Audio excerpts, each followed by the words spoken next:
అందరికీ నమస్కారం అండి. అయితే నేను షేర్ చేసిన వీడియోని నా ఫ్రెండ్ చూసి ఎందుకు నీకు శివుడు అంటే అంత ఇష్టం అని క్వశ్చన్ చేసింది. సో దానికి ఆన్సర్ నేను అందరితో షేర్ చేసుకోవాలనుకుంటున్నాను. సో ఏంటంటే జీవితంలో ప్రతి వయసులో మనం వేరు వేరు వ్యక్తులను ఇష్టపడుతూ ఉంటాం. లైక్ చిన్నప్పుడు అమ్మ నాన్న, కొంచెం పెద్దయ్యాక తోబుట్టువులు, తర్వాత ఫ్రెండ్స్, పెళ్ళయ్యాక వైఫ్ ఆర్ హస్బెండ్, తర్వాత పిల్లలు. వీళ్ళందరూ కూడా మన సుఖ సంతోషాలనే కాకుండా మనం ఏదైనా తప్పు చేసినా మన పక్కనే ఉంటారు. అందుకే వాళ్ళని మనం ఇష్టపడతాం. కానీ ఒకరోజు వీళ్ళందరూ మనల్ని వదిలి వెళ్ళిపోతారు. ఆ రోజే మన మరణదినం. సో మరణించిన తర్వాత మనల్ని మోసుకెళ్ళే ఆ నలుగురు, ముందు నడిచేవారు కూడా చివరికి మనల్ని వదిలేసి వెళ్ళిపోతారు.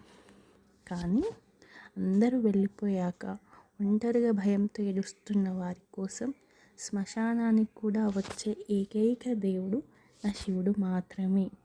అందుకే నాకు శివుడు అంటే అపారమైన భక్తి.